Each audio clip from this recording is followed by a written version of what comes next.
Pertinente, Madame la Présidente. Merci, Monsieur le maire. Alors, Monsieur le chef de la deuxième opposition. Merci, Madame la Présidente. Depuis que M. Tremblay a pris ses fonctions comme maire de Montréal le 1er janvier 2002, 8 enquêtes policières ont été déclenchées contre son administration. Je les rappelle brièvement. La première, Grundmann et Dussault en 2004. La deuxième, l'administration Arbour à Outremont en 2007. La troisième, la fraude à la division des services informatiques en 2008. En 2008, la quatrième, la SHDM Faubourg-Contrecoeur. Ensuite, la cinquième, les toitures de l'Hôtel de Ville en 2009. Le contrat des compteurs d'eau, sixième en 2009. TELUS en 2010. Huitième, nouveauté, le ministre Dutil de la Sécurité publique confirme que la Sûreté du Québec enquêtera sur les actes possiblement illégaux d'espionnage à la Ville de Montréal. Alors, cette enquête vient d'être ouverte aujourd'hui, c'est la huitième. Il y en a peut-être une neuvième, celle contre M. Dauphin, dont on parle, qui sert de motif ce soir. L'une de ces enquêtes-là me tient plus à cœur, c'est celle sur le contrat des compteurs d'eau.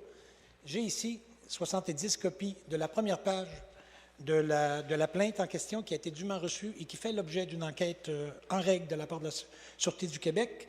Alors, cette première page mentionne comme principale personne visée le maire de Montréal, Gérald Tremblay, et 8 autres personnes, mais dont les noms sont masqués.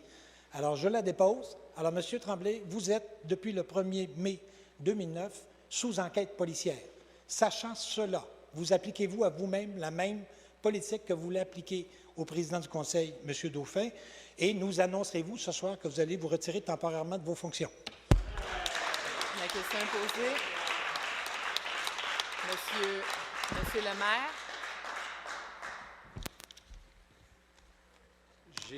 Je l'apprends.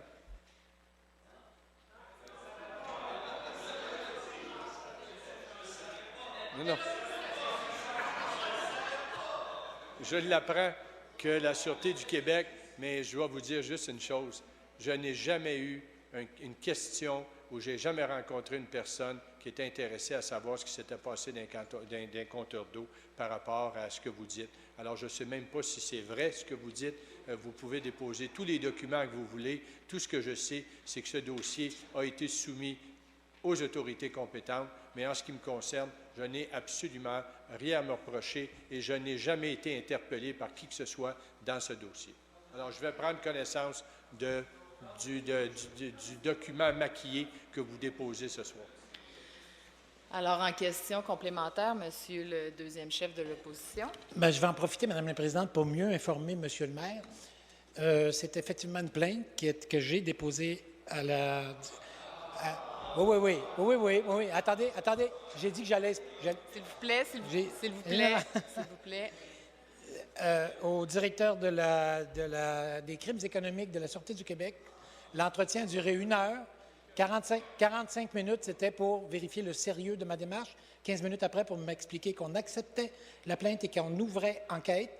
Et je vous rappellerai que dans son rapport, quelques mois plus tard, le vérificateur général dit, un extrait de son rapport sur le contrat des compteurs d'eau, que sachant qu'une enquête était ouverte à la SQ sur le contrat des compteurs d'eau, il a acheminé des éléments de preuve complémentaires.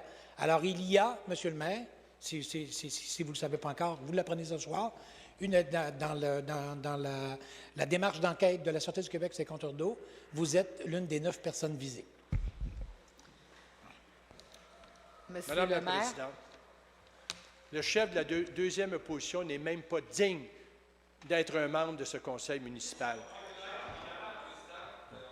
La question de privilège n'est même pas digne. sera après n'est même pas digne. question. Et c'est devenu sa marque de commerce de tenter de salir des réputations.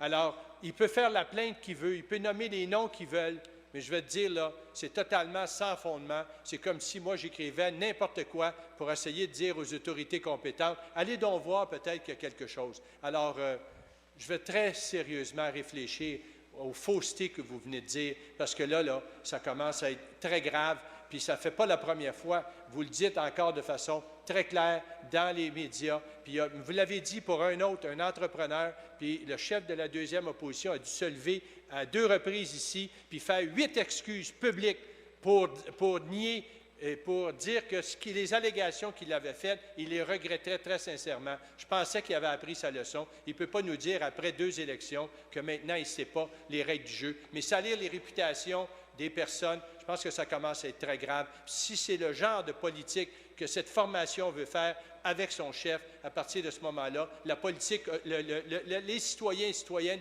ont jugé lors de la dernière élection, puis ont surtout jugé lors des élections partielles pour voir le résultat qu'ils ont eu. Alors là, je ne perdrai même pas mon temps, puis je ne dépenserai pas un sou des fonds publics pour commencer à demander à des avocats de vous demander de retirer vos paroles. Je pense qu'il est trop tard pour le faire. On connaît maintenant de quel bois vous chauffez. Merci, Monsieur le maire.